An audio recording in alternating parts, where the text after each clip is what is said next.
कृष्ण और बुद्ध, ओशो।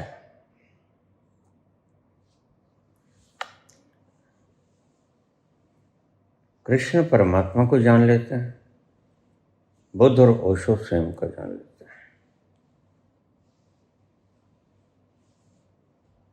लेकिन उसके बाद भी उनका भोगना क्यों शुरू रहता है?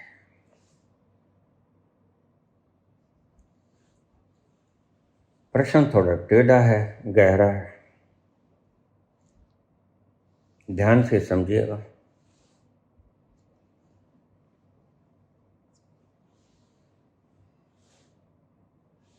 परमात्मा विराट,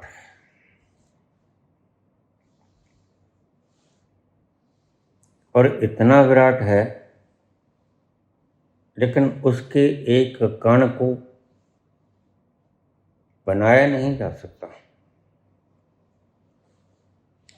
उसने इतना विराट पैदा कर दिया। तुम इतने विराट को खंगाल भी ना सके। यह एक भूल भुलैया है।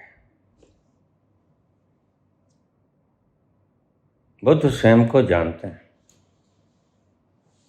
ओशो स्वयं को जानते हैं। मैंने कभी इनकार नहीं किया। और इनकार करने से कोई बड़ा नहीं हो जाता।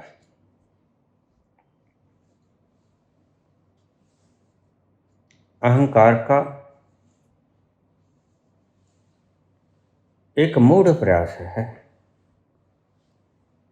कि अहंकार खुद नहीं मिटना चाहता, दूसरे को मिटाना चाहता है। अहंकार अपनी लकीर को बड़ा नहीं करना चाहता, दूसरों की लकीर को छोटा करना चाहता है। इन बातों का सत्य तुम्हें सरकारी महकमों में मिल जाएगा, राजगद्दियों में, नौकरी पेशा लोगों में।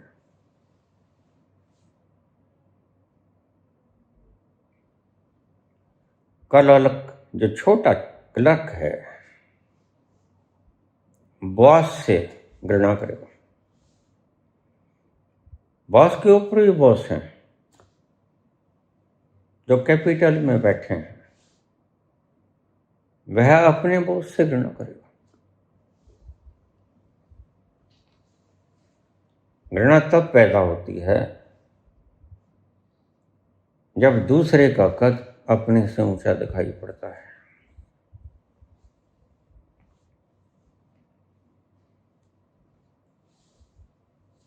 और अहंकार का यह प्रयास है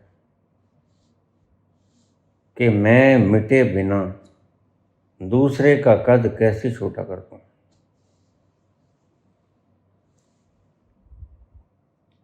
और ध्यान रखना, सारी दुनिया इसी प्रयास में लगी हुई है,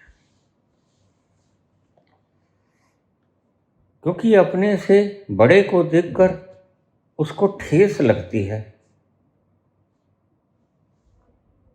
उसको दुख होता है, दर्द होता है, हीनता का आभास होता है।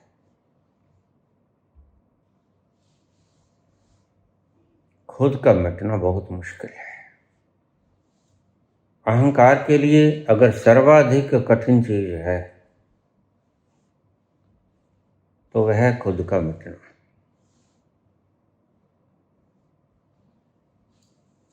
खुद के मिटने की असमर्थता के कारण यज्ञ पैदा हुए, कर्मकांड पैदा हुए।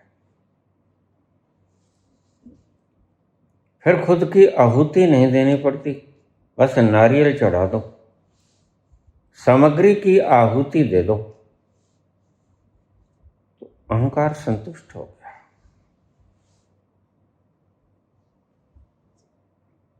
तो इस रस को समझ लेना।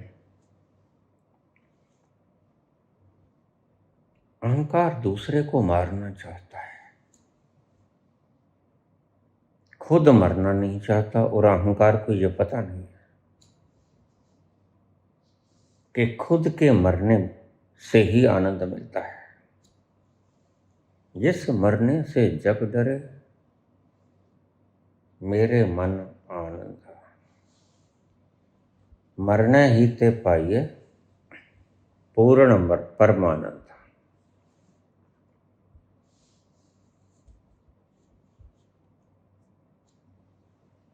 वह दूसरे को छोटा दिखाना चाहता है। दूसरा बड़ा क्यों है उसे चुभता है। खुद बड़ा हो नहीं सकता तो फिर उसके पास एक ही उपाय बचता है कि दूसरे को छोटा दिखाना शुरू करता है। और यही सारी दुनिया, राजनीति हो या साधारण जनता हो, यही कोशिश कर रहे हैं। पड़ोसी का घर तुमसे एक मंजिल ऊंचा हो गया, तुम रात भर सो ना सकोगे।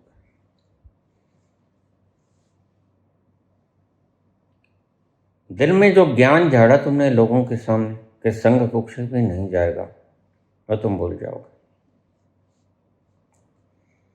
पड़ोसी नई कार ले आए, तुम्हारा जीना हराम हो जाएगा। जो संसार में लोगों को ज्ञान देते फिरते हो कि साइकिल पर चलना स्वास्थ्यवर्धक होता है, वह पड़ोसी की महंगी कार से रात भर सो ना सके। निष्कर्ष रूप से आप समझिए कि अहंकार अपने से बड़े को देख नहीं सकता और फिर अपने से बड़ा जो कि सिर उठाना शुरू करता है उसको छोटे करने का प्रयास में लग जाता है। खुद तो मिट सकता नहीं, दूसरे को मिटाना चाहता है, उसका कद छोटा करना चाहता है। सारी धरती पर इसी तरह के मानसिकता के लोग आज हैं, किधर भी देख लो, अध्यात्म में देख लो। अध्यात्म अछूता नहीं। मुझे कुछ दिन पहले मेरी शिक्षा बता रही थी, किसी एक धार्मिक व्यक्ति ने खूब पैसों की ऑफर की कि मुझे नंबर 1 पे ले आओ, पैसे जितने चाहिए ले लो। इतना प्रचार करो, इतना प्रसार करो, इतना प्रचार करो, धन संपत्ति जो चाहे ले लो, लेकिन 1 नंबर पे ले आओ। मैं दूसरे तीसरे नंबर पे रहना नहीं चाहता। यही धर्म की आदत, यही धनपतियों की आदत, यही गद्दीधारियों की आदत, यही आम जन की आदत। कोई तुमसे ऊंचा उठ जाए तो अहंकार को ठेस लगती है, लेकिन यहां कबीर एक शब्द बोलते हैं,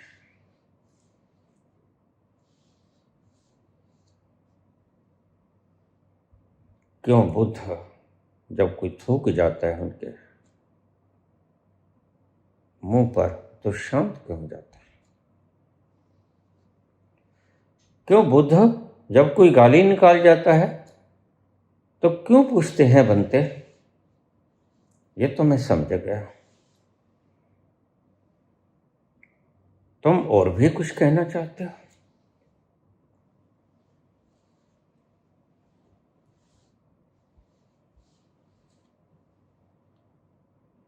इन्होंने एक सूत्र जान लिया,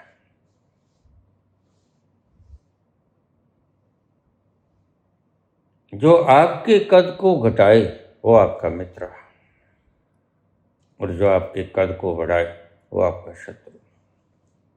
बड़ी अजीब बात है। अध्यात्म संसार से बिल्कुल विपरीत है। जैसे आदमी शीर्षासन किए हुए खड़ा,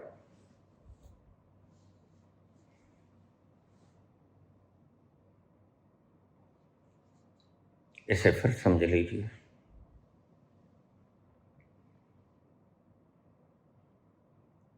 जो तुम्हारे कद को बौना कर दे वो तुम्हारा मित्र है।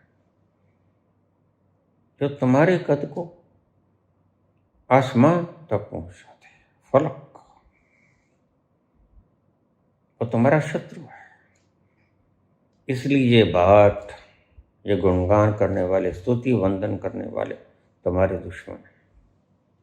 कबीर कहते हैं निंदा करने वाला तुम्हारा दोस्त है। निंदक नियर राखी आंगन कुटी छवाए। बिन साबुन वारी बिना सगल मैल धुल जाए। आज गांधी जयंती पर इस शब्द को हृदय में उतार लेना।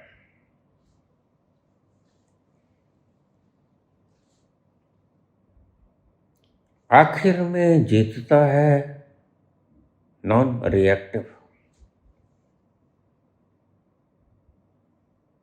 प्रतिक्रियाहीन व्यक्ति जीतता है। बुद्ध ने कोई प्रतिक्रिया नहीं की और उस व्यक्ति को दूसरे दिन आकर चरणों में सिर रखना पड़ा, फख के रोना पड़ा।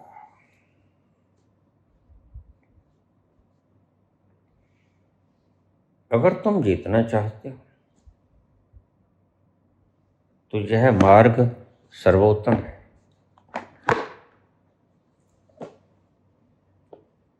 सभी संत कहते हैं, कबीर भी कहते हैं,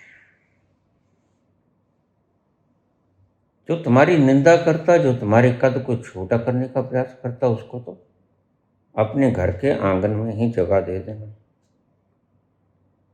अपने पास ही बैठा लेना। बड़े मुश्किल से ऐसे लोग मिलते हैं। और जो तुम्हारी स्तुति वंदन करे उनको भगा देना। क्यों? क्योंकि वो तुम्हारे भीतर भ्रम पैदा करेंगे कि तुम बड़े हो, और वास्तव में तुम बड़े होगे नहीं। ये भाट लोग, ये दुष्प्रचार करने वाला मीडिया तुम्हारा दुश्मन है। राजा बड़ाई में आ जाता है, धरातल खिसक जाता है, औंधे मुंह जमीन पर गिरता है। कबीर कहते हैं निंदक नियर राखी आंगन कुटी छवाए। तुम्हारा सारा अहंकार का कद धूल धूसरित हो जाएगा, और फिर अहंकार के खोने से जो तुम्हें मिलता है, ताकियां गल्ला कथियां ना जाए, फिर उसकी मात्रा बतानी असंभव है। जैसे तुम्हारे दर्द हो रहा है, तुम दर्द की मात्रा नहीं बता सकते। तुम कह सकते हो दर्द बहुत हो रहा है, वो कहेगा कितना, 10 ग्राम, 20 ग्राम, आधा किलो, किलो, 1 टन, कितना होता है? तुम मात्र यही कह पाओगे बहुत होता है।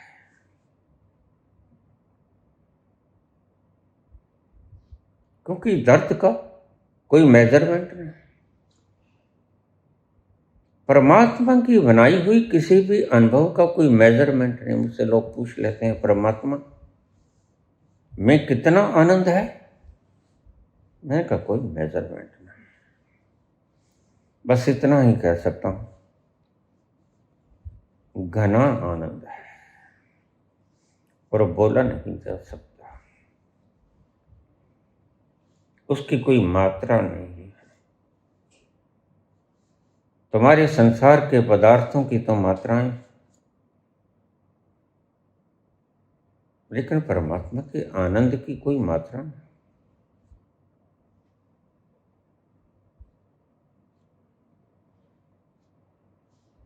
वह मात्राओं से परे है।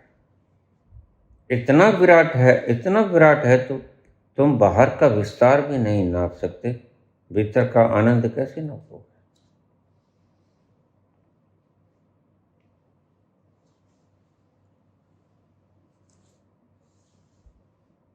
अब देखिए, बुद्ध को घर त्याग करने की क्या आवश्यकता थी? शान और शौकत, सम्राट, एकमात्र वारिस सुद्धोधन का, सब सहूलतें थीं, लेकिन क्या हुआ? भीतर एक पीड़ा उठी। कुछ लोगों को देखा, कुछ दृश्य देख लिया। वृद्ध व्यक्ति देखा, बीमार व्यक्ति देखा, कमर झुकी हुई टीबी से ग्रस्त व्यक्ति देखा और मरा हुआ व्यक्ति देखा। और चेतक से पूछा, ये कौन?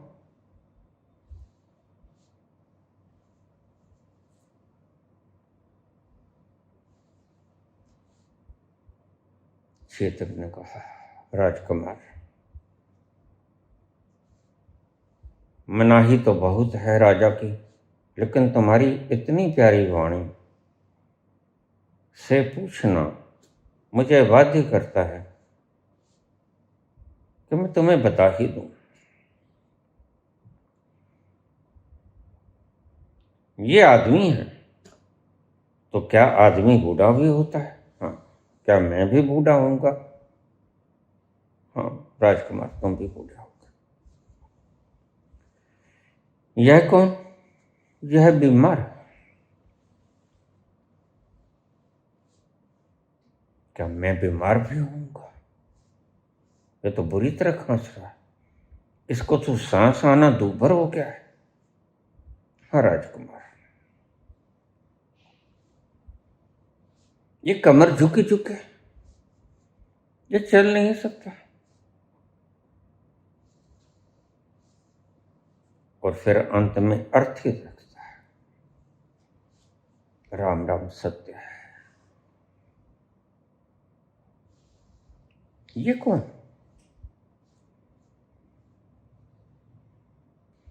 चेतक बोला, राजकुमार, यह आदमी है, मर गया है, तो क्या मैं भी मरूंगा? चेतक सन रह गया। हाँ राजकुमार, प्रत्येक मनुष्य को मरना ही होता है। मनुष्य की अंतिम मंजिल शमशान घाटी, कब्रिस्तान, शमशान अंतिम मंजिल है मनुष्य की। जो जन्मा वो मरेगा, तो क्या मैं भी मरूंगा?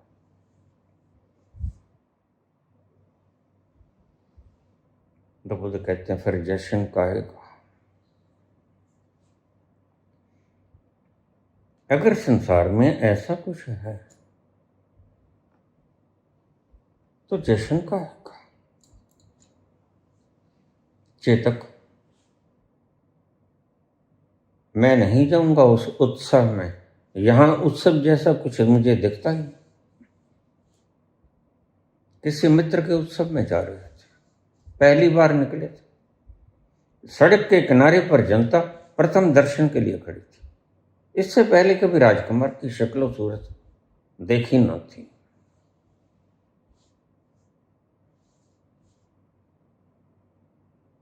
बहुत सुंदर लोग थे, घुंघराले बाल, बड़े प्यारे मासूम लगते थे।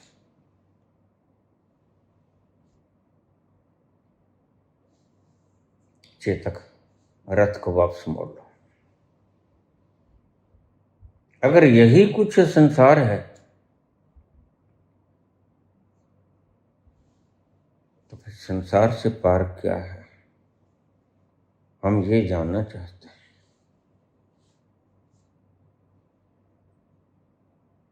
और वो देखे हुए दृश्य उसके भीतर उमड़ घोड़ रहे थे, उसे चैन नहीं पड़ रहा था।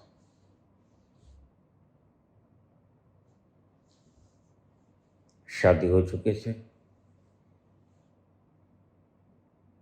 यशोधरा के पुत्र हुआ राहुल। बहुत देर से ये परंपरा है कि छठी रात्रि तक अगर बच्चा जीवित रह जाए तो उसका नामकरण करते हैं। कारण तब एक बीमारी है, आज भी है, टेटनस, जो गर्भवती स्त्रियों को इंजेक्शन बहुत देने पड़ते हैं। कहीं भी चोट लग सकती है, बाहर तो चोट हम देख लेंगे, भीतर भी चोट लग सकती है। बच्चा पांव मारेगा, चोट लग सकती है। तो गर्भवती स्त्री को टेटनस का इंजेक्शन देना होता है। लेकिन तब ये आविष्कार नहीं हुए थे, 2500 साल पहले की बात है।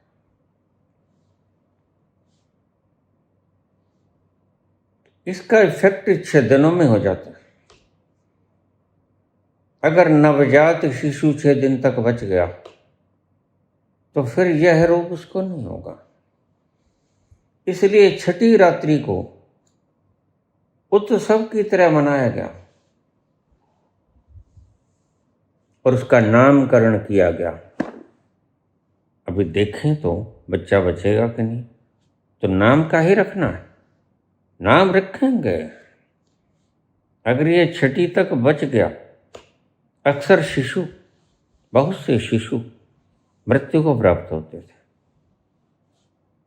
तो छठ का इंतजार किया बुद्ध ने। देखें तो मेरा वारिस रहता है या नहीं।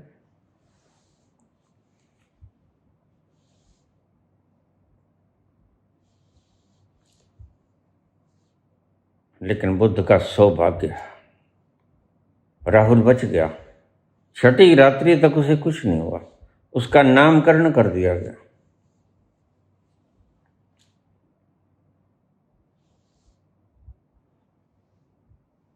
देखिए, ये प्लेनेट वगैरह, ग्रह, नक्षत्र, नक्षत्रों के चरणों से 4 चरण होते हैं, उनसे नामकरण होता है। और यह प्लेनेट ईश्वरीय संरचना के भीतर ही आती हैं, तुम देख सकते हो नग्न आंखों से। और इनका इफेक्ट पड़ता है जब 15 करोड़ मील दूर बैठा सूरज हमें प्रभावित कर सकता है, गर्मी सर्दी, तो ये नक्षत्र क्यों नहीं कर सकते? ये भी कर सकते हैं। ग्रह क्यों नहीं कर सकते? ये भी कर सकते हैं।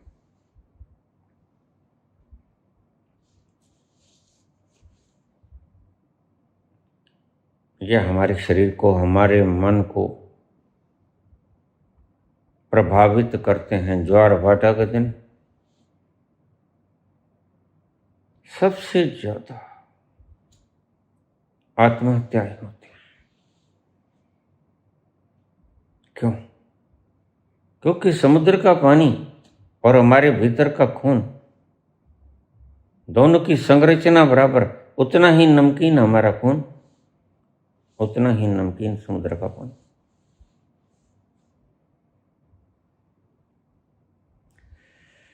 ज्वार भाटा में अगर इतनी इतनी ऊंची लहरें उठेंगी तो हमारे खून में क्यों नहीं उठेंगे? चंद्रमा हमारे लिए भी है। इसलिए जितनी भावनाओं का आवेश पूर्णमासी को होता है, उतनी भावनाओं का आवेश सहज दिनों में नहीं होता।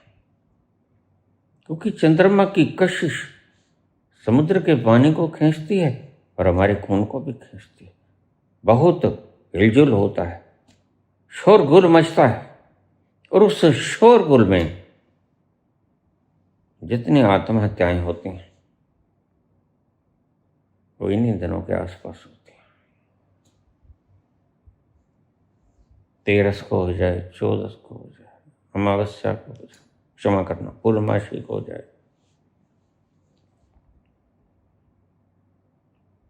इन्हीं 4-5 दिनों में आप ज्यादा आत्महत्याएं करने वाले व्यक्ति पाओ। यह सारा प्रभाव चंद्रमा का है, ग्रह नक्षत्रों का है।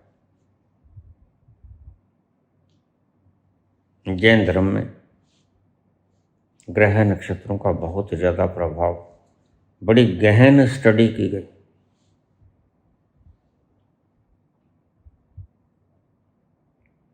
एक भीतर का तल भी है, एक बाहर की किताब भी है। जैसे हमारे शास्त्रों से हम पढ़ते हैं भीतर की बात परमात्मा की, और भीतर जाकर हम वही परमात्मा देखते हैं जो शास्त्रों में वर्णित है।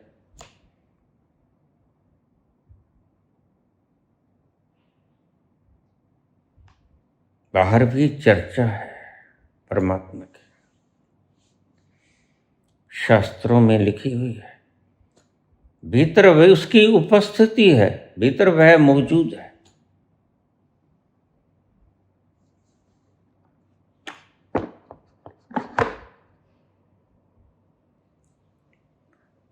इसलिए संतों ने कहा वह जो करता है ठीक करता है। उसकी विराट सर्जना के आगे तुम्हारी औकात क्या है? एक जर्रा भी नहीं। और तुम अगर कहो कि मैं करता हूं, ओछा मालूम पड़ता है। संत जानता है इतने बड़े बड़े ग्रह, और सिर्फ चंद्रमा और सूरज का प्रभाव नहीं होता, प्लैनेट्स का प्रभाव नहीं होता। वह जो दूर यहां से अरबों खरबों प्रकाश वर्ष दूर है, उसका भी इफेक्ट यहां धरती पे पड़ता है। मैंने बहुत बार कहा है, यह सारा संसार, सारी सृजना आपस में गूंथी हुई है, और आपस में गूंथी हुई है तो एक ग्रह का दूसरे ग्रह पे प्रभाव पड़ना बिल्कुल सही है। बाहर के ग्रह नक्षत्रों की स्थितियों को देखकर भी वर्णन किया जा सकता है। भीतर जाकर भी एक तल पर पता लगाया जा सकता है कि भविष्य में क्या होगा। यहां छोटी सी कहानी कह, मखली गौशाल जा रहे थे भगवान महावीर के साथ। बारिश के दिन थे, साधन कोई था नहीं, महावीर पैदल ही चला करते थे। आज भी महावीर के अनुयायी पैदल ही चलते हैं।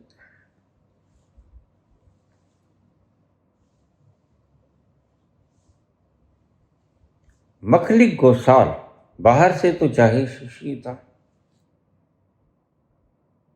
लेकिन भीतर से हमेशा कोशिश करता था कि योग्य तो मैं था। 24 में तीर्थंकर के बना दिया गया वर्धमान को।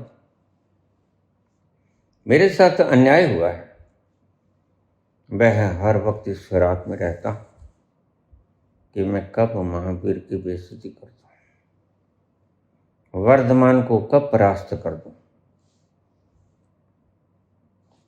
एक दिन जा रहे थे, रास्ते में एक छोटा सा पौधा बूटा, तो गौशाल पूछने लगे, भगवान यह छोटा पौधा अपने अंतरिम परिणाम तक पहुंचेगा नहीं पहुंचेगा? वृक्ष बनेगा, फल लगेंगे, फूल लगेंगे, अपनी अंतरिम चरम परिणति पे पहुंचेगा नहीं पहुंचेगा? आप जरा अंतर ध्यान होजिए और बताइए। अब जो अंतर ध्यान हो सकता है वह यह भी जानता है कि मखली गौशाल, क्योंकि भीतर तो सब इकट्ठा है, कलेक्टिव अनकॉन्शियस माइंड, वह यह भी जानता है कि मखली गौशाल ने यह बात मात्र उसका अहंकार गिर गया है, उसके अहंकार को चोट लगी है। वह चाहता है कि कैसे मैं वर्धमान के अहंकार को नीचा दिखा दूं, हर वक्त इसी फिराक में रहता है। महावीर अपने भीतर गए, उस तल पर उतरे। ये सत्य कहानी है।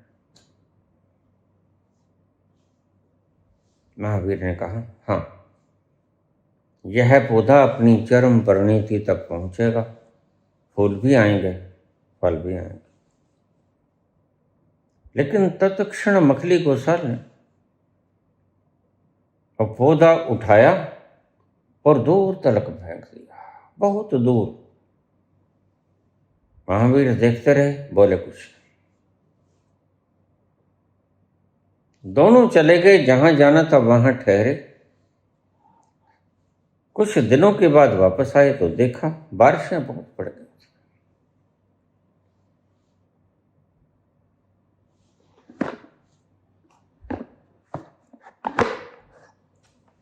उस बारिश के बहाव में, पानी में, वह जो पौधा गिराया था मखली ने, वह धीरे धीरे धीरे धीरे आता होता उसी जगह पे फिक्स हो गया जहां से उखाड़ा था।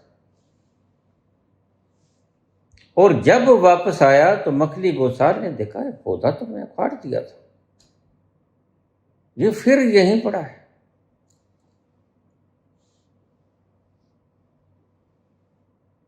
इतनी विराट सृजना की सर्कमस्टेंसेस के आगे तुम कैसे लड़ाई कर पाओगे? तुम्हारी औकात क्या है? यही कृष्ण कहते हैं अर्जुन को।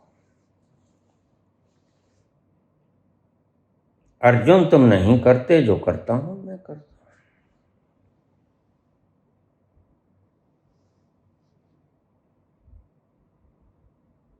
तू सिर्फ अपना कर्म कर, धनुष उठा और युद्ध कर, यही तेरा कर्तव्य है।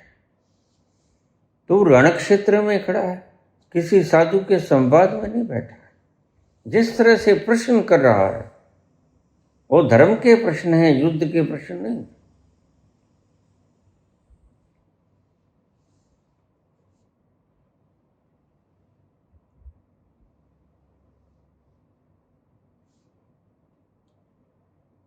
यह भी एक सब्जेक्ट है, मैथ की तरह, जियोलॉजी की तरह, बॉटनी की तरह, सिविक्स की तरह, पॉलिटिकल साइंस की तरह, हिंदी, पंजाबी, उर्दू की तरह। यह भी एक सब्जेक्ट है।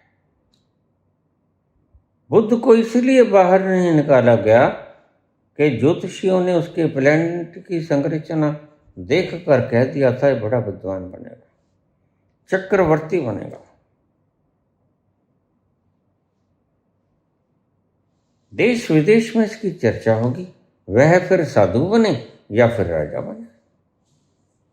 चक्रवर्ती राजा भी बन सकता है और चक्रवर्ती संत भी बन सकता है।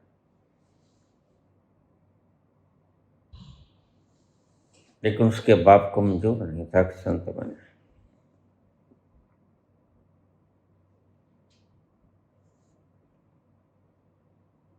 माता पिता को कहाँ मंजूर होता है कि उसका बेटा संत बने? यहां तक माता पिता मंजूर कर लेते हैं, हमारा बेटा दुष्ट हो जाए, कातिल हो जाए, हत्यारा हो जाए, संत न बने।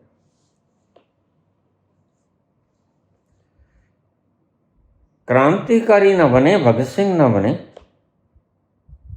गोडसे बन जाए। दूसरों को मार दे, स्वयं न फांसी चढ़े। लेकिन याद रखना, फांसी तो गोडसे को भी चढ़ना पड़ता है, जलील होके फांसी चढ़ना पड़ता है। और भगत सिंह गौरवान्वित होके फांसी चढ़ता है, गीत गा के फांसी चढ़ते हैं।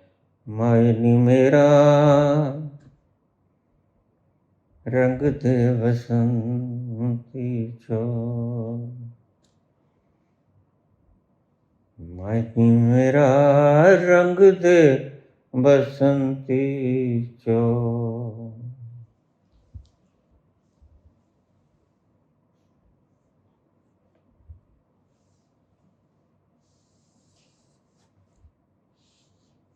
इन्हें आनंद आता है कुर्बानी में।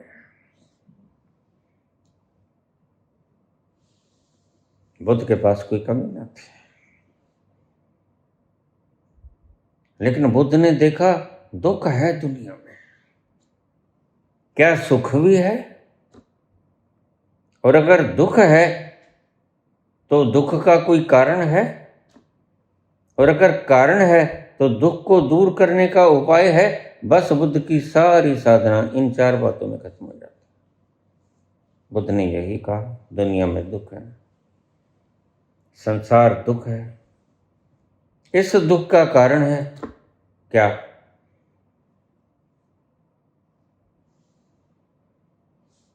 मान्यताओं से लगाओ। तुम जो नहीं है उसको मैं मान लेना, ये दुख का कारण है। दुख है, दुख का कारण है मैं शरीर हूं, मैं मन हूं, जो तुम नहीं।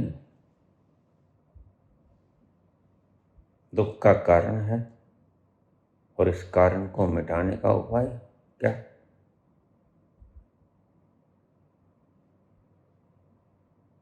साधना। साक्षी हो जाओ और अपने आप को जानो तुम कौन। सारी साधना बुद्ध की इसी के ऊपर।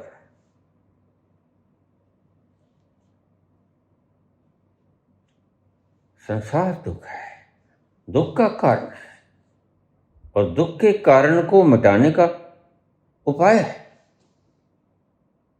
तो तुम इस उपाय को अपना लो, विपश्यना करो और दुख से सुख में परिवर्तित हो जाओ।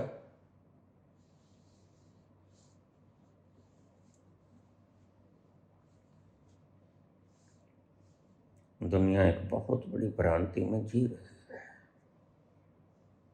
और दुनिया में तुम भी हो। जिसने अभी अपना आपा सत्य में नहीं देखा, वह बेचारा तरस योग है। वह दूसरों के शरीर को मार के कह देगा कि मैंने उसे मार दिया। यही कृष्ण समझाते हैं, ना हन्यते हन्य माने शरीर। तुम किसी को मार नहीं सकते। Matter can neither be created nor can be destroyed. यह तो बाहर के भौतिकी की बात है, और भीतर एक ऐसा तत्व है जिसे चेतना कहते हैं। उसके लिए ये शब्द बोले हैं कृष्ण, न हन्यते हन्य माने शरीर।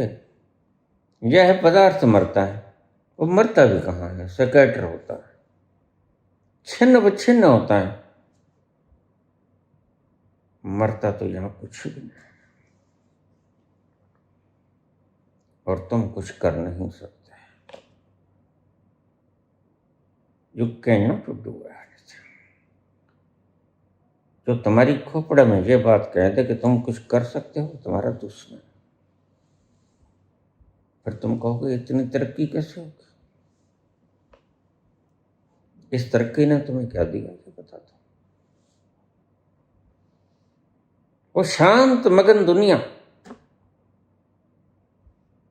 आज विनाश के कगार पे पहुंच गए। इसे प्रॉस्पेरिटी कहते हैं।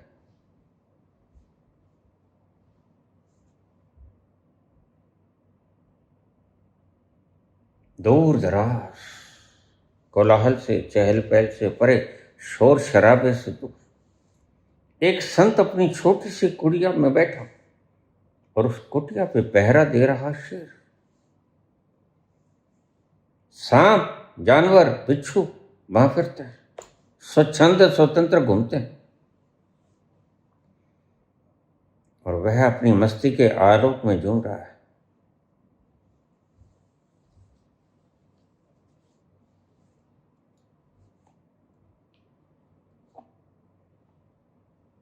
और बाबा कहते हैं उस आनंद तक पहुंचना तुम्हारे बस में।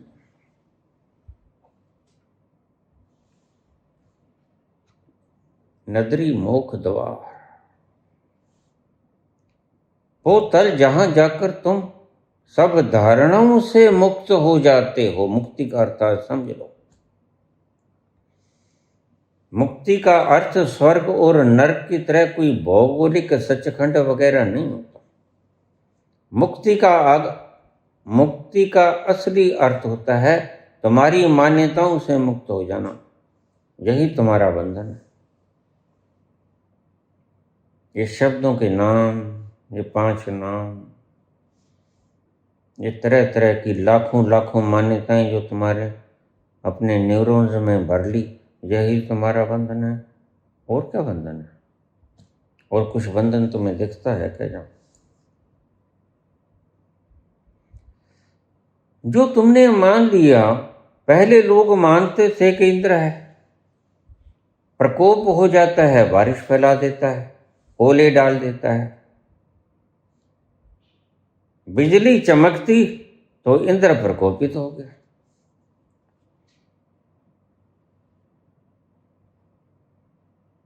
आज बदल गए पैमाने, आज तुम्हारी जंजीरें बदल गईं। पहले रस्सियां थीं, आज मेटल हो गया। तुमने जो ढक लिया अपने ऊपर लबादा, जो ओढ़ लिया, जो मान लिया, इन मान्यताओं की बंधन, उसके अलावा और कोई बंधन नहीं है। और इसी से मुक्ति का नाम मुक्ति है। जरा देखो, शब्दों से तुम मुक्त कैसे हो? शब्द तो इमेजिनेशन है, नाम तो इमेजिनेशन है जो तुमने रखे। यह तो एक भाषा है। भाषा से तुम मुक्त कैसे होगे? जो मान्यता तुमने मान ली, भाषाएं उसे मुक्त नहीं कर सकती।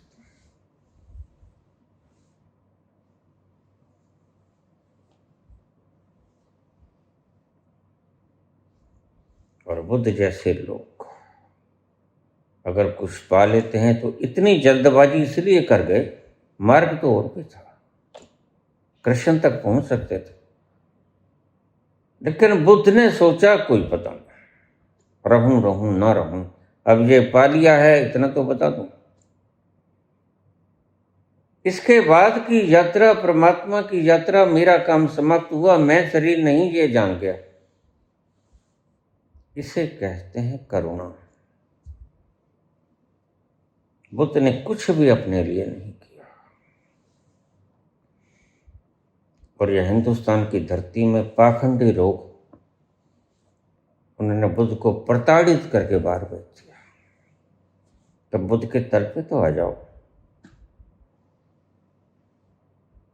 तुम ऐसी शांति को निहारोगे जो तुमने जीवन में कभी जानी ना थी। थोड़ा बुद्ध के तल पे आके तो देखो। आज तुम गांधी को गाली निकालते हो। दक्षिण अफ्रीका में गांधी बहुत बढ़िया प्रैक्टिस कर रहे थे, बैरिस्टर। कोई गांधी भिक्षा पत्र लेके मांगता नहीं था। और इसमें कोई गर्व की बात भी नहीं होनी चाहिए। अगर कोई भिक्षा पत्र लेके मांगे तो वह आज अगर राजा हो गया है तो जिस कारण से राजा हो गया उसका धन्यवाद करना चाहिए, और वो कारण है संविधान। तो संविधान के पर काटने तो नहीं चाहिए ना।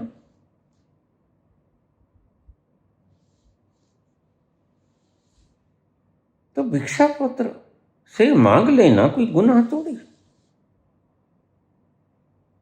बेहतर तो यही था अगर तुमने भिक्षा पत्र से मांगा तो तुम्हें इतनी तो अकल होती कि तुम दूसरे को भिक्षा पत्र हाथ में ना पकड़ा दो।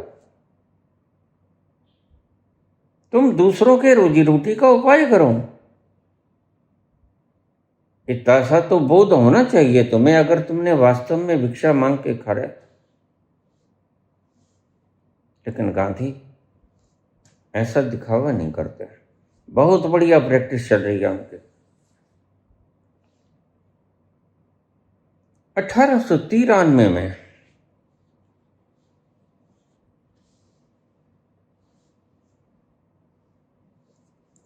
वो गए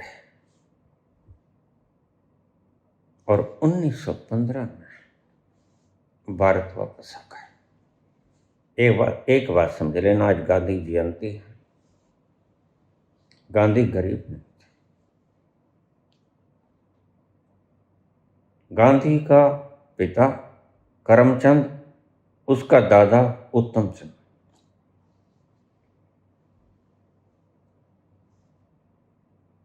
एक दीवान थे अंग्रेजी हुकूमत में, जैसे चीफ मिनिस्टर होता है मुख्यमंत्री। मुख्यमंत्री गरीब होता है। और चलो न ही कम से कम वो भिक्षा पत्र लेके मांगता तो नहीं था, संपन्न था। गांधी अपने बैरिस्टर का सूट उतार देते हैं। गोपाल कृष्ण गोखले का संदेश जाता है कि मोहन आ जाइए यहां पर। उन लोगों की पद्धति फेल हो गई जो कहते थे हम शस्त्र उठा के आजादी ले लेंगे, कत्लो गारत से आजादी मिल जाएगी। लेकिन कत्लो गारत तो उन्होंने किया, लेकिन आज तो 2 हत्याओं के भीतर वो जेल में बंद हैं, काला पानी में। ये उन दिनों की बात।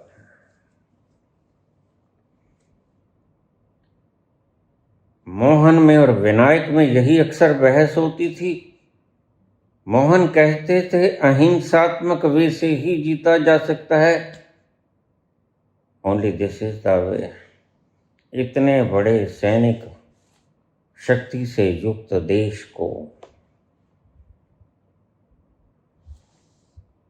हथियारों से नहीं जीता जा सकता।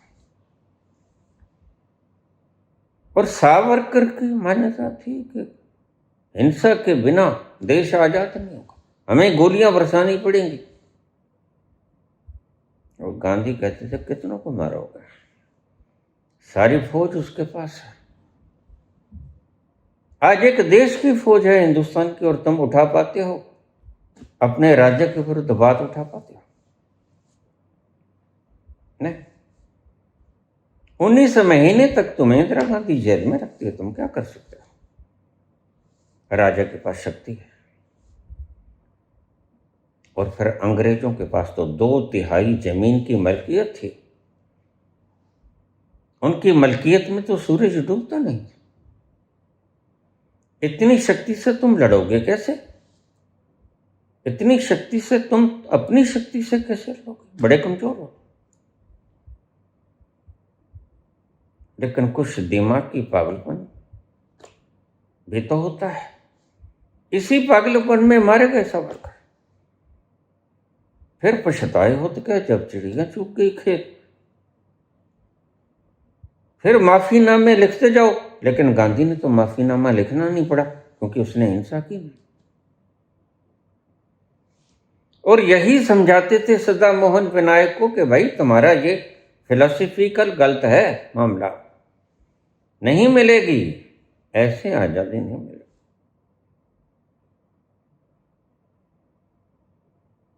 तो मूर्ख व्यक्ति 2 अतियों पे चलता है।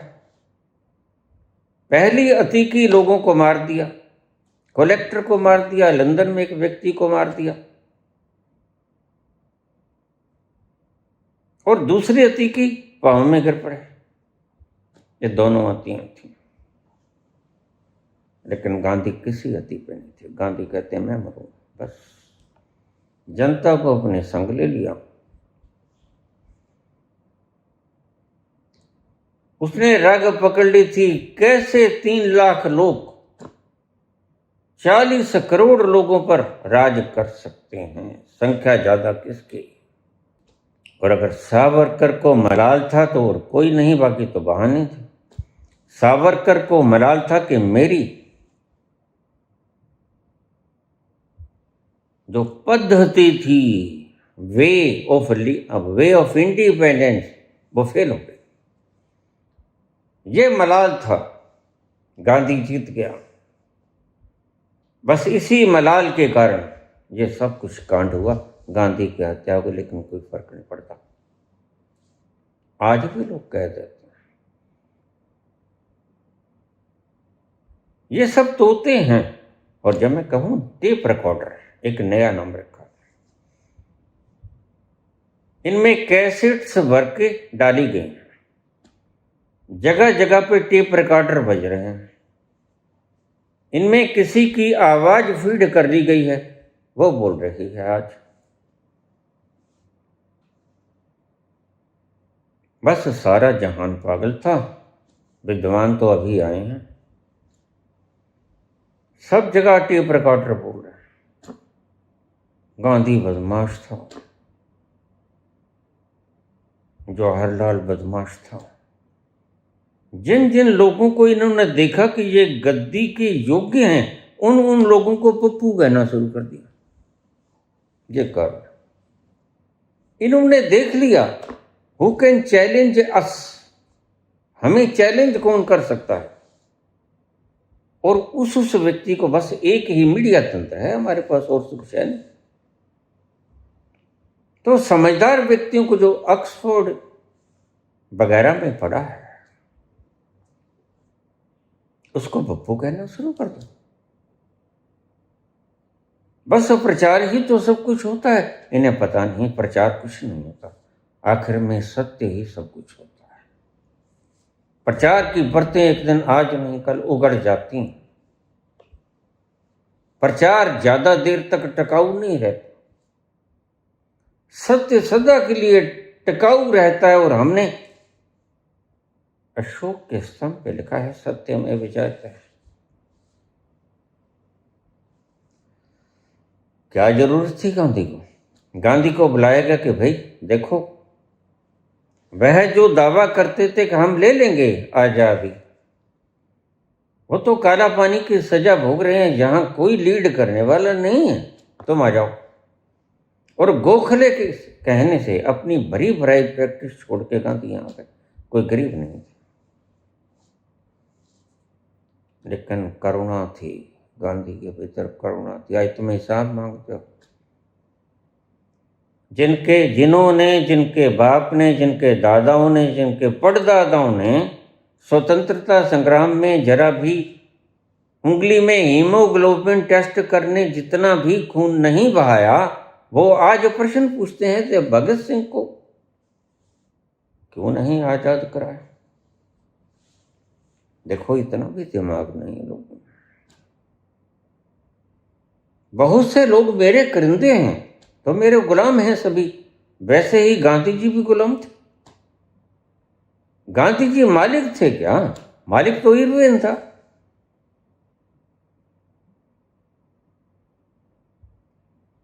अगर गांधी का इसमें क्या कसूर है?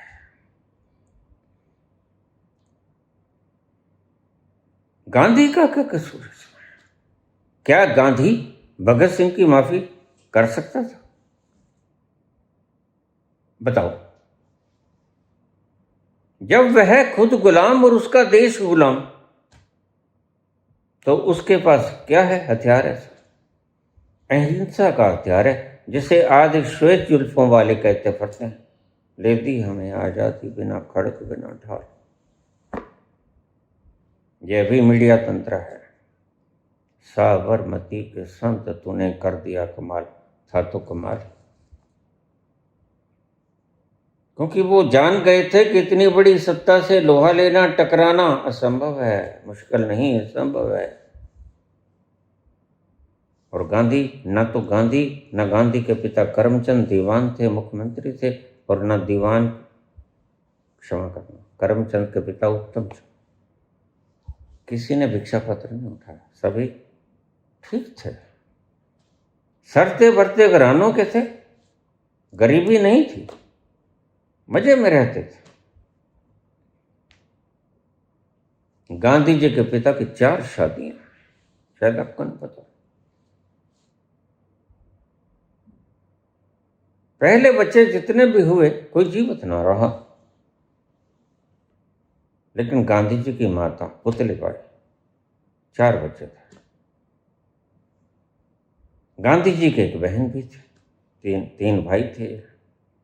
गांधी जी सबसे छोटे थे, इसलिए लाड प्यार में पले।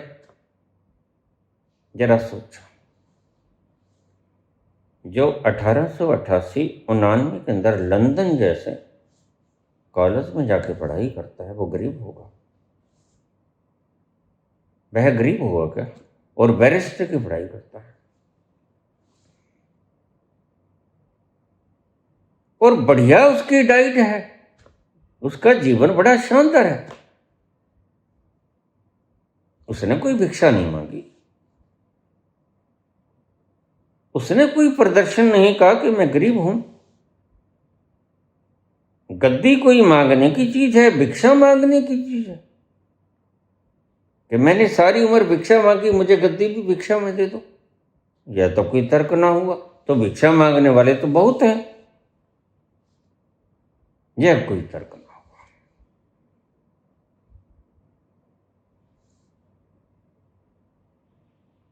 गद्दी पर हक जताया जा सकता है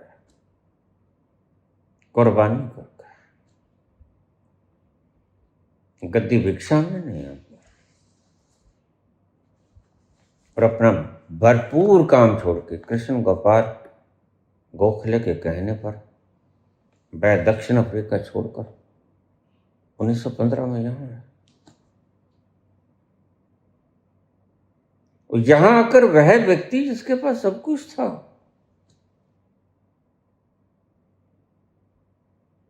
कोट पैंट टाई सब उतार दिया और लंगोट पहन लिया। क्या उसके पास कुछ नहीं था? क्या वह भी भिक्षा पत्र उठाएगा? प्रश्न पूछने वालों, गलतियां निकालने वालों, जरा मुझे बताओ कि क्या वह गरीब था जो उस वक्त बैरिस्टर करता है, लंदन के अंदर पढ़ाई करता है, और कोई नालायक छात्र नहीं था, वो बहुत बढ़िया वकील था। गांधी जी ने करीब 93% केसेस जीते अपनी प्रैक्टिस के दौरान, 93%। मामूली वकील भी नहीं था, समझदार था।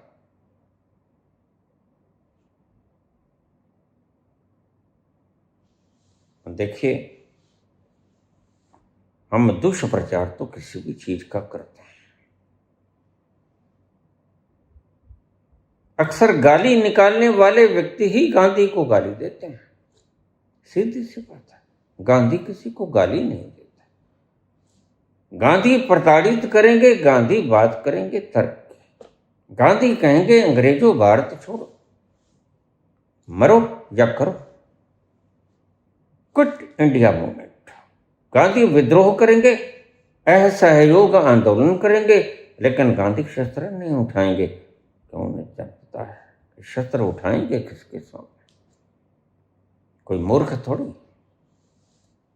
मूर्ख व्यक्ति शस्त्र उठाता है और जेल भोगता है, फिर चिट्ठियां लिखता है, फिर दूसरों के रहमो कर्म पे हो जाता है, और फिर सारी उम्र तलवे चाटने पड़ते हैं। आज यही व्यवस्था है, सब ने तलवे चाटने शुरू कर दिए। किसी का 17,000 करोड़ माफ कर दिया, किसी को लालच दे दिया, किसी को व्यय दे दिया। और राजनीति है क्या आज? अब हम प्रश्न पे आ जाए। कृष्ण और ओशो बुद्ध स्वयं को जानने के पश्चात भी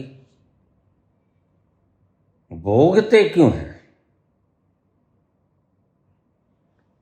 नहीं भोगते। तुम्हें किसने कहा भोगते?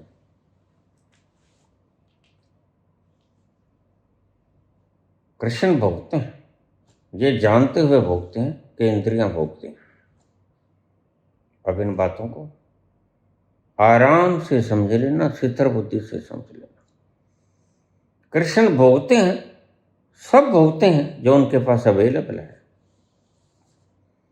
लेकिन ये जानते हुए भोगते हैं कि मैं नहीं भोग रहा। इंद्रियां भोगते हैं, ओशो भी भोगते हैं,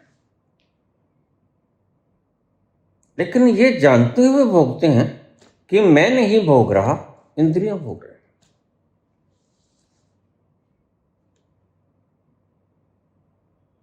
बुद्ध भी भोगते हैं, जैसा मिल गया खा गया।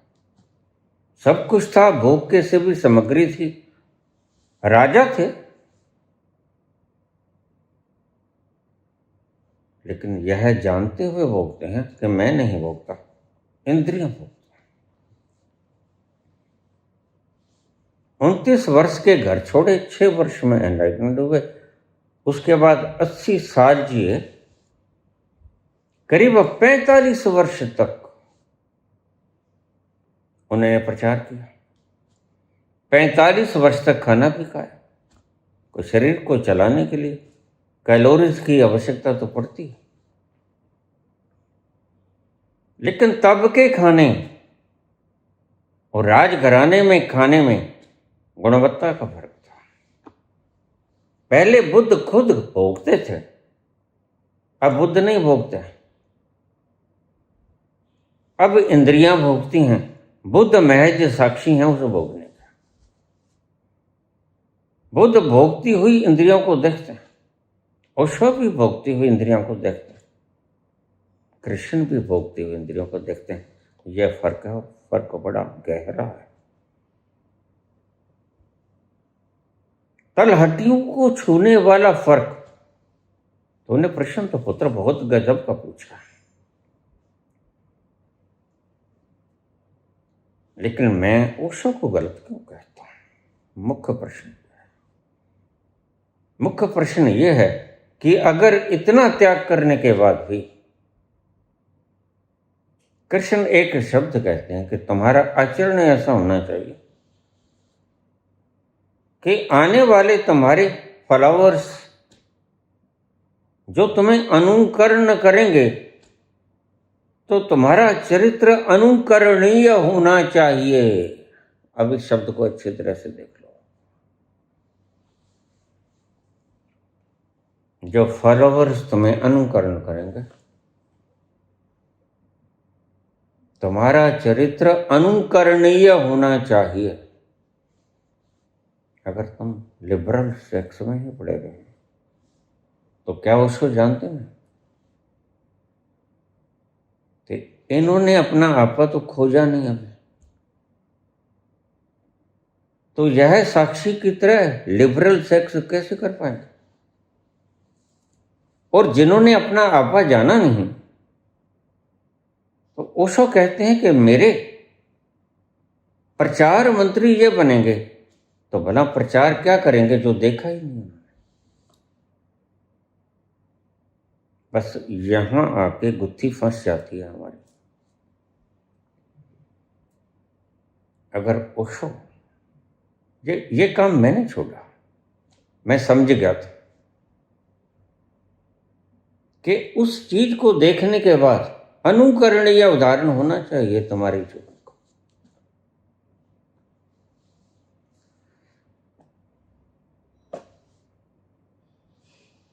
जब पता है कि इंद्रियां स्वाद लेती हैं, तो स्वादिष्ट भोजन न करो, तुम्हें क्या फर्क पड़ता है? जिन लोगों ने तुम्हारा अनुकरण करना है, वह तो अपने भीतर जाने का प्रयास करेंगे, क्योंकि तुम्हारा आचरण अनुकरणीय है। अगर तुम लिबरल सेक्स सकाओगे, तंत्र में ऐसी बात आती है, तुम झूठ बोलते हो।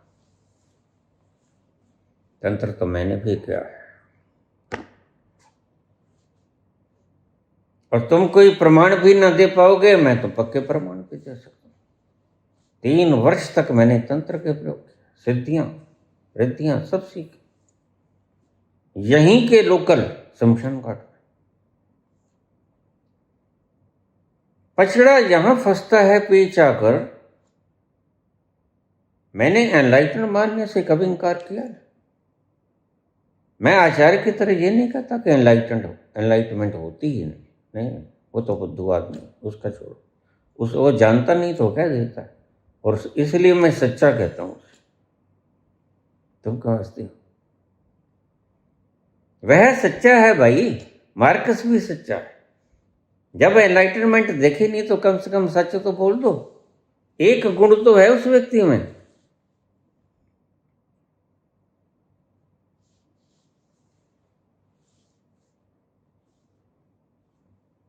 पेच कहाँ फंसता है?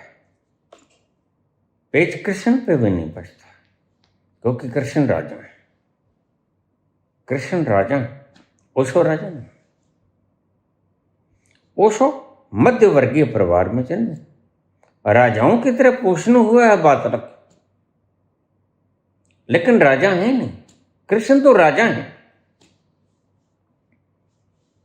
कृष्ण ने जनता को भी चलाना है, अपने साम्राज्य की भी व्यवस्था करनी है।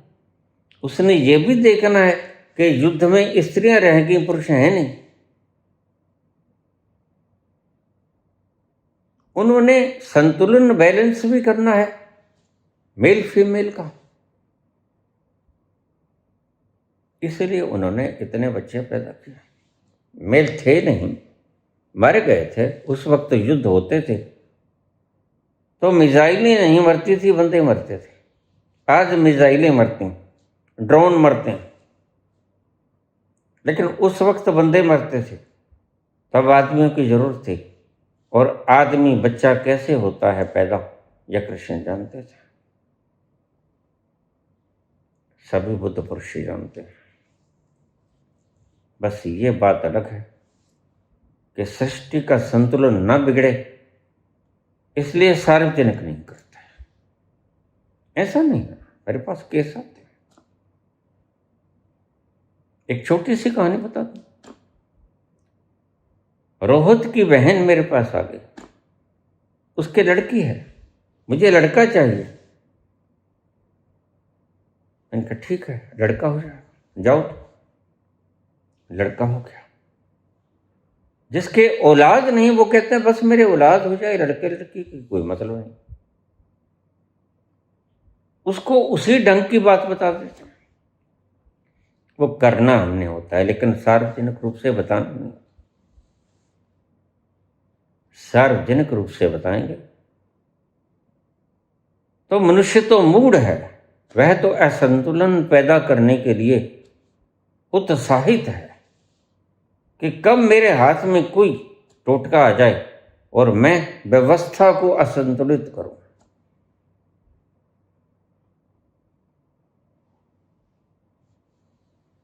तो कहां पेच फंसता है?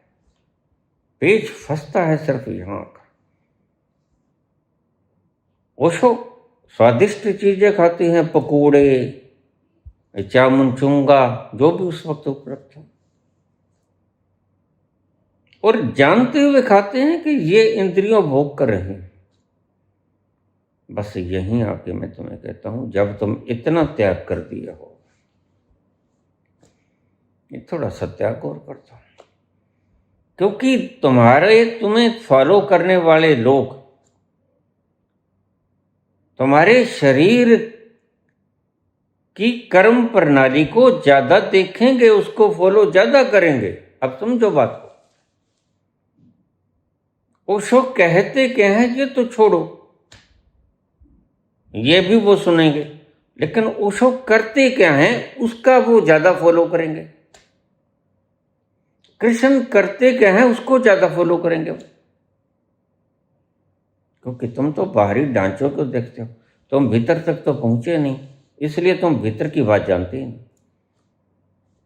तो भक्त क्या करेगा, फॉलोवर क्या करेगा, शिष्य क्या करेगा? इसलिए जितने भी गुरु हुए उन्होंने अपना चरित्र संभाल के रखा। ये नहीं कि वो जानते नहीं थे, जानते थे, लेकिन क्या तुम इतना त्याग नहीं कर सकते आने वाली जनता के लिए? ये तो एक मैं समझता हूं कि खुद गर्जी हो गए। इतना सा त्याग कर दो कि लोग अगर तुम्हारा अनुकरण करने के लिए, तुम इतने अच्छे वक्ता हो और लोग तुम्हारा अनुकरण करेंगे, तो तुम्हें पता है क्या होगा? आज क्या हो रहा है तुम्हारे नाम पे पता है तुम्हें? ओशो को पता है? नहीं पता। आज जगह जगह आश्रम खुल गए हैं छोटे छोटे, और मेरे पास रोज शिकायतें आती हैं कि हमारे गुरु, नाम मैं नहीं बताऊंगा, खैर हमारे से सेक्स करते हैं, वृद्ध हो गए, मुंह च दंदनी हेठा संदनी, सेक्स करना, तुम क्या संबंध करो? ये सिखा के गए हो तुम लोगों को। यहां आकर पेच फंसता है हमारा। अन्यथा ओशो में कोई कमी, ओशो और बुद्ध बिल्कुल समान। पेच ये है कि बुद्ध मूर्ख थे क्या?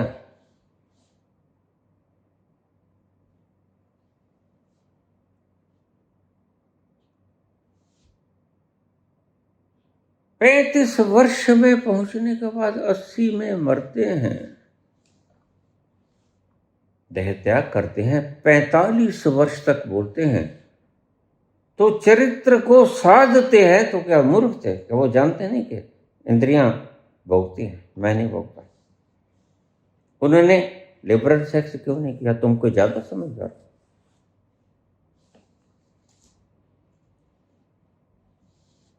तुमने कोई एक्स्ट्रा कोई मटेरियल पुर्जा लगाए, बस यहां पेच फंसता है।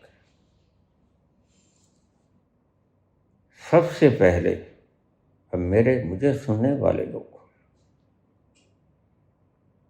मुझे सुनने वाले, अच्छी तरह सुनने वाले लोग मेरी आवाज को भी सुनते हैं और संग ये भी कह देते हैं, आपने जो एनके ली है ना नई, उनके शीशे सुंदर बहुत है। ये जो पीछे दवाई पड़ी बाबा बेस्ट्रोजाइम की, ये कौन लेता है? आप तो रोटी नहीं खाते। अब देखिए कितनी पैनी निगाह है इन लोगों की। क्या ये मुझे पूर्ण रूप से सुन पाते हैं? जिस वक्त तुम मेरी आंखों के चश्मा निहार रहे थे, जिस वक्त तुम बेस्ट्रोजाइम की यहां इतनी दूर पड़ी शीशी देख रहे थे, भाई घर का कोई और परिवार का मेंबर भी यहां रख सकता है। ये जरूरी तो नहीं है मेरे लिए, लेकिन इसका मतलब वो क्षण मैं जो बोला तुम चूक गए, मैंने क्या कहा, और यही क्षण का चूका चूका तुम बार बार प्रश्न पूछते हो, वही जो मैं बार बार बता चुका हूं। आज मूछें कैसी हैं, आज दाढ़ी कैसी है, आज टोपी के ऊपर गुलबंद क्यों नहीं पहना? अगर तुम इन बातों की तरफ ख्याल करते हो तो स्पष्ट है उस वक्त को तुम चूक गए जब मैं बोल रहा था तुम्हारे लिए आनंद के सूत्र।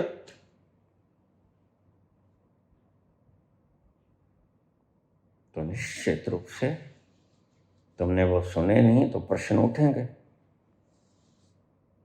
फिर मुझे कहना पड़ेगा भाई सब वीडियो सुनो, पिछलियां जाके सब सुनो, एक एक वीडियो को खंगालो। कितनी बार बोल चुका हूं, लेकिन अगर तुम यही देखोगे, आज तो पुराने बेड पे बैठा बाबा, आज तो नए बेड पे बैठा बाबा, दान तो लेता नहीं, फिर ये कहां से आ गया? तुम इन्हीं चीजों के ऊपर विचार करते रहोगे तो मुझे क्या सुना तुमने? मुझे नहीं सुना तुमने। हर मन का प्रश्न है ये, और शायद हर मन मेरे ख्याल में यूके में रहता है, जहां तक मैं समझता हूं। क्या आप कभी ओशो की ऐसी बातें करते हो? क्या उस तल पर पहुंचने के बाद भी दुविधा बनी रहती है? नहीं, दुविधा नहीं रहती, कोई दुविधा नहीं रहती वहां जाने के बाद। लेकिन बात मैं करता हूं कि एक व्यक्ति का आचरण, यही तो तुम देखते हो। अगर संत इतना सा त्याग और करते आपके लिए, अगर मैं ना खाऊंगा खाना, मुझे कोई फर्क नहीं पड़ेगा, खाता भी नहीं, 13 साल हो गए, बाहर गया भी नहीं, घूमा भी नहीं, किसी जहाज के ऊपर बैठना भी नहीं चाहता, क्योंकि जिस जहाज के आनंद को मैं जिन झूठों को ले रहा हूं उनकी व्याख्या कैसे करूं तुम्हें? तुम्हारे बाहर का कोई भी स्थान डिठे सत्य था नहीं तो दिजे है या मैं उस स्थान पे बैठा हूं जिसे देखकर निहाल हो गया। तो मुझे बाहर के स्थान सब फीके नजर आते हैं। कहाँ जाऊं, कहाँ जाऊं?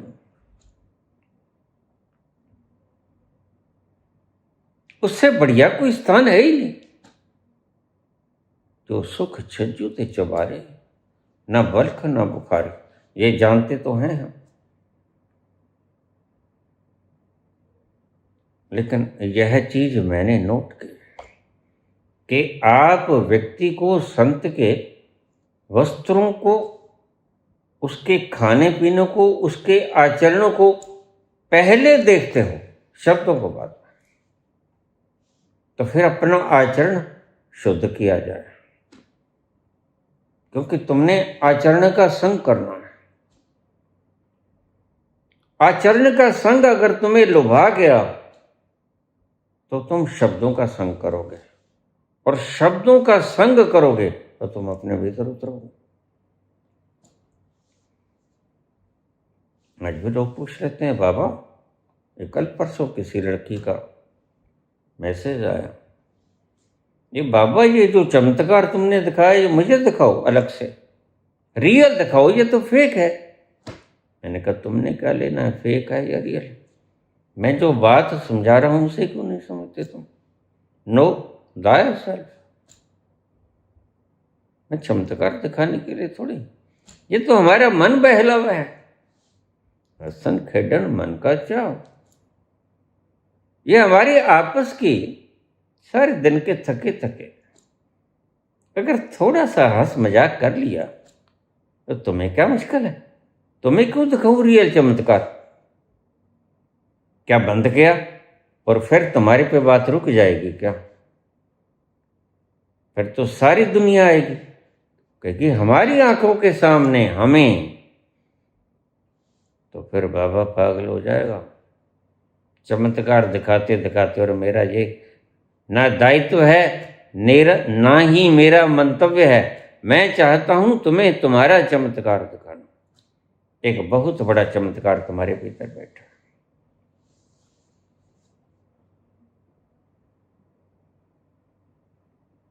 उसे देखो। जो आनंद तुमने कभी किसी चीज में नहीं जाना, उससे अनंत गुना आनंद वहां मिलेगा। इससे बड़ा चमत्कार और क्या हो सकता है? बाहर का चमत्कार तो कुछ भी नहीं है। बाबा कहते हैं पाताल ना पाताल लख, आकाश ना आकाश। लेकिन इससे भी बड़ा चमत्कार हमारे अंतस में छिपा पड़ा है। मैं तुम्हें वो चमत्कार दिखाने के लिए यत्नशील हूं। कैसे तुम उसकी एक झलक पालो, कैसे तुम एक नजर उसको, जो जिसे मैं सतोरी कहता हूं, एक नजर उसको भर आंखों से देख लो। बस इससे बड़ा चमत्कार और कोई नहीं होता। ये हवा में चीजें पैदा करना वगैरह मैं खुद ही कहता हूं, ये चमत्कार नहीं होता। इनमें उलझना भी मत बेटे।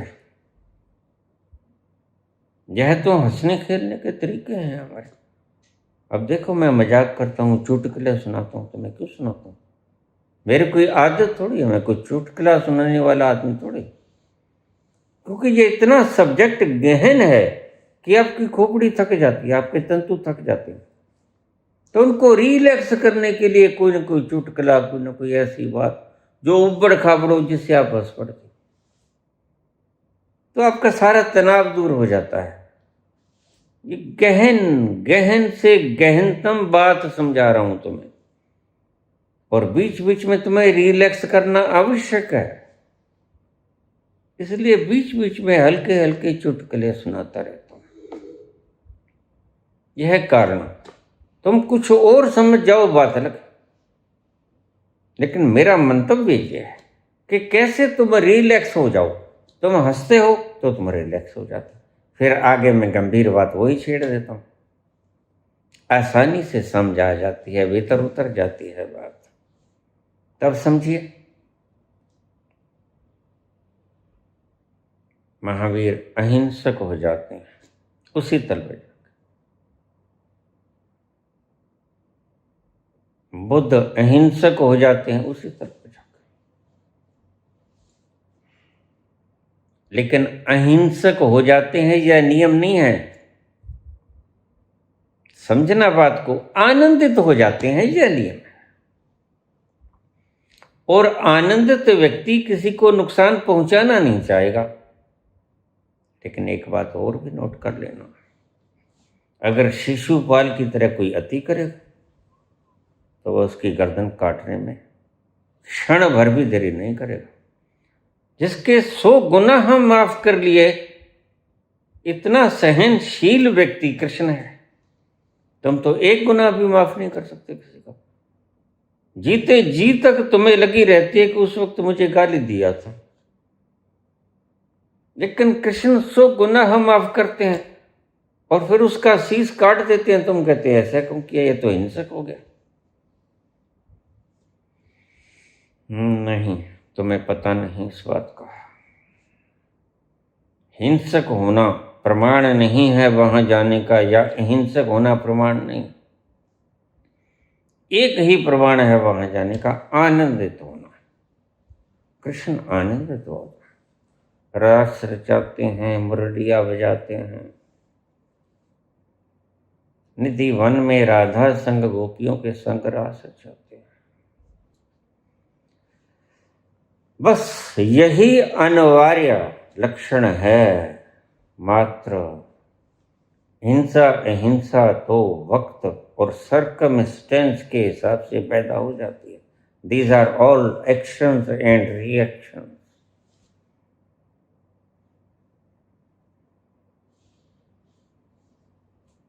यह भी सर्कमस्टेंशनल प्रक्रिया थी जो कृष्ण कहते हैं मेरे मारे हुए लोगों को मार दे अर्जुन।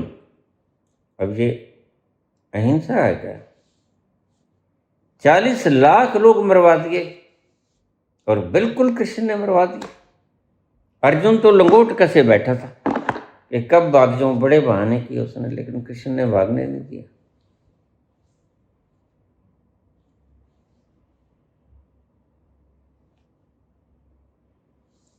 वहां जाकर अहिंसक हो जाएगा ये जरूरी नहीं, वहां जाकर व्यक्ति हिंसक हो जाएगा ये भी जरूरी नहीं, वहां जाकर व्यक्ति दानी हो जाएगा ये भी जरूरी नहीं, वहां कृपण हो जाएगा ये भी जरूरी नहीं।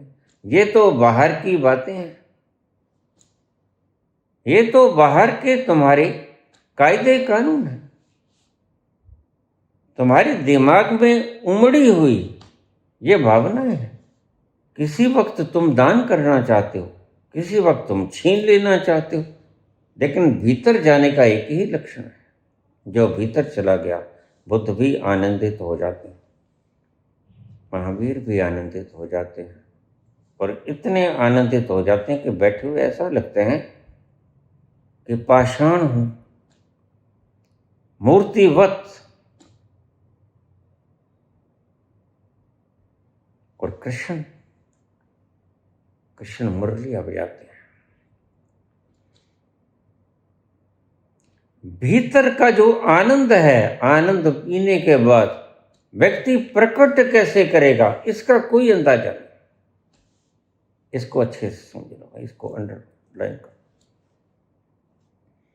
भीतर के उस तत्व को, तल को छूने के बाद बाहर आके व्यक्ति उसे प्रकट कैसे करेगा इसका कोई अंदाजा नहीं। यह व्यक्तिगत है, यह संस्कारों के हिसाब से अलग अलग, सबकी खोपड़ियां अलग अलग। कोई कैसा बोलेगा, कोई चाइना में बोलेगा, कोई फ्रांसीसी बोलेगा, कोई संस्कृति में बोलेगा, कोई हिंदी पंजाबी में बोलेगा। प्रकटीकरण अलग हो सकते हैं लेकिन दर्शन अलग नहीं हो सकते। दर्शन तो एक है, देखा तो उसी तत्व को है सभी में। प्रकटीकरण अलग अलग बातों से होता है। तो मैं क्यों कहता हूं, ओशो क्यों कहता हूं, कहीं कोई गलत नहीं, मैं सिर्फ यही बात कहता हूं कि आज तुम देखो तुम्हारी हालत क्या है, तुम्हारे शिष्यों की हालत क्या है। क्या ये उपदेश दे पाएंगे? क्या इनका उपदेश व्यक्ति के अंतस को छू पाएगा, प्राणों को आनंदित कर पाएगा? इनका उपदेश जिन्होंने अपना वो तल छुआ न,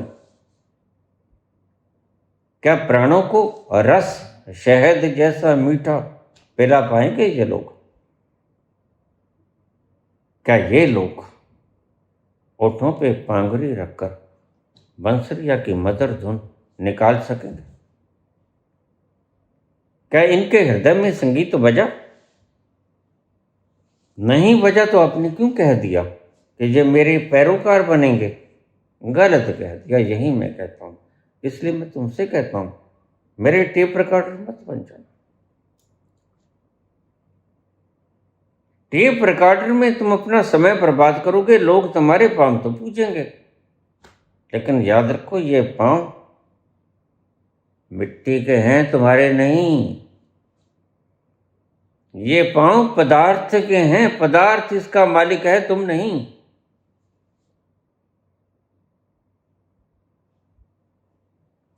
पैर पुजवाते हो जैसे तुम शंकर की पिंडी को पुजवाते हो, जैसे महाकाल की पूजा हो। कितने कितने महंगे महंगे पदार्थ बहाए जाते हैं वहाँ, और बाहर गरीब व्यक्ति जिसकी आंतड़ियाँ निकली हुई हैं महाकाल मंदिर के बाहर बैठा है, रोटी को मजबूर। यह पूजा नहीं। पूजा है कि पहले बाहर बैठी को तुम रजाओ, उसकी भूख को मिटाओ, फिर अगर फालतू बच जाए तो बहा दो, कोई बात नहीं। वैसे तो बहाना नहीं चाहिए। द्रव्य है, कीमती द्रव्य है, संभाल के रख लो, फिर काम आ जाएगा, कल काम आ जाएगा। भूख तो रोज लगती है।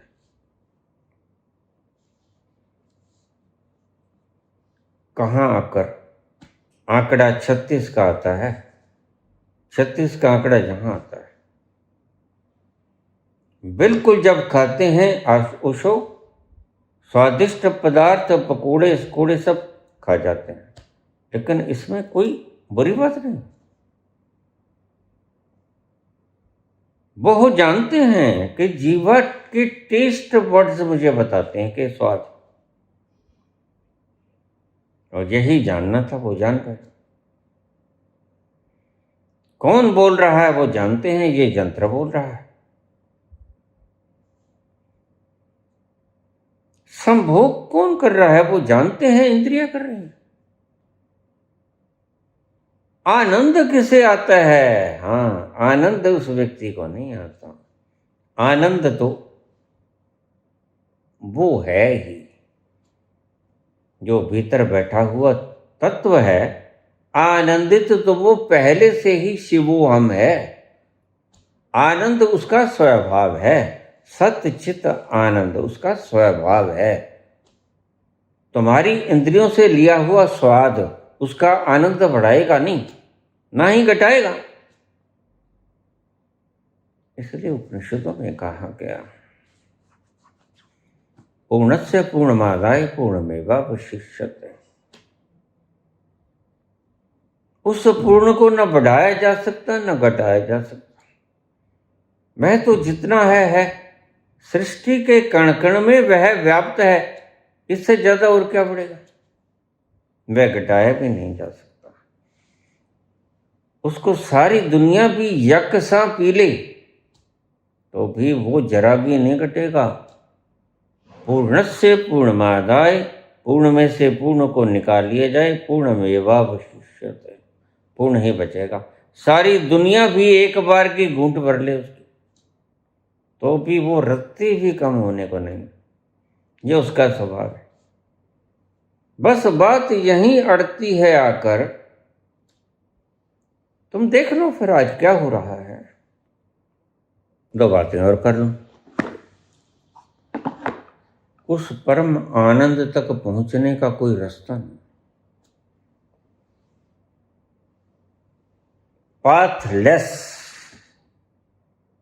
रास्ता विहीन रास्ता। क्यों? क्योंकि अंत में पाओगे कि तुम भूल जाना कोई पाप नहीं होता, बस उसे रिमेंबर करना है। तुमने खोया नहीं, तुम भूले हो, और भूला याद कर ले तो मिल गया। किसी प्रकार की विज्ञान भैरव तंत्र की 112 पे दिया, ये जो भी ओशो बता गए या जो भी विज्ञान भैरव तंत्र में लिखा, वह व्यर्थ हो जाता है जब तुम पहुंचते हो। जैसे सीढ़ी व्यर्थ हो जाती है, जैसे तुम छत पे पहुंच जाते हो, फिर उसकी कोई जरूरत रहती। और वहां तो भीतर का मसला तो कुछ अजीब है। वहां जाकर तुम्हें पता लगेगा कि सीढ़ी की कोई आवश्यकता नहीं थी, मैं था ही। तुम्हें आनंद बनना नहीं है, तुम आनंद हो, यह जानना है। नो दाय सेल्फ, इसलिए कहा अपने आप को जानो, तुम ही हो तत्वमसि श्वेत केतु, अनल हक, अहम ब्रह्मस्म। इन शब्दों का अर्थ क्या होता है, जरा विचार करो।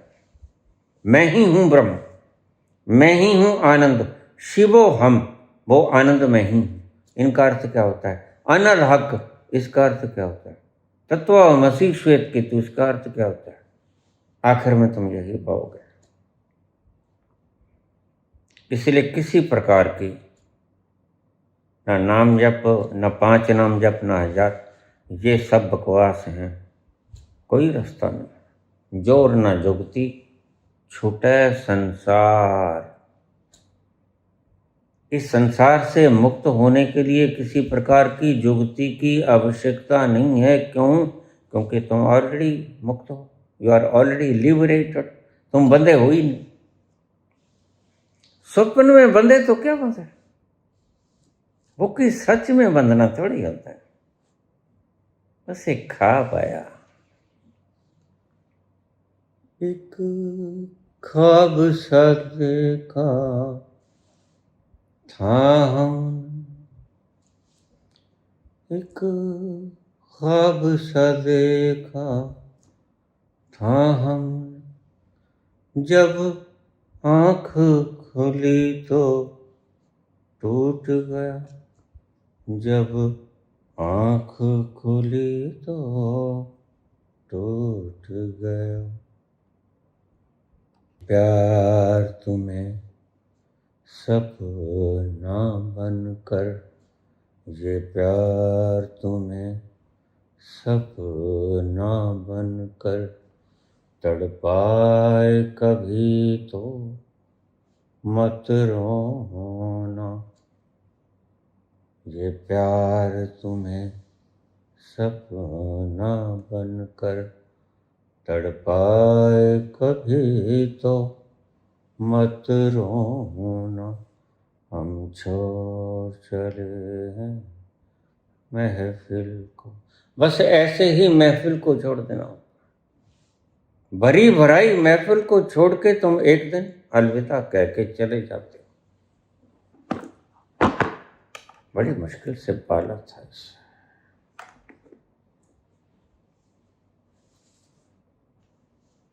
लेकिन सपना था। तुम कभी अपने आप को खोया नहीं हो, तुम सदा से आनंद हो। चिंता मत लो,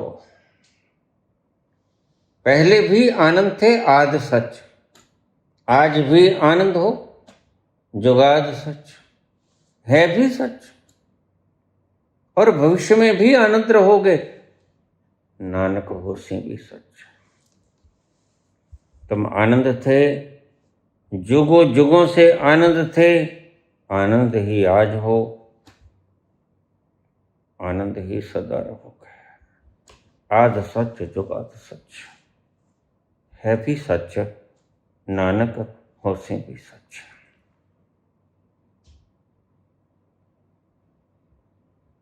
सभी साधनाएं बेकार, सभी साधनाएं बेकार ना भी करो तो तुम्हारा स्वभाव आनंद कभी खो नहीं पाओगे, भूल जाते हो। भूलना और खोना ये दो चीजें हैं। धन्यवाद।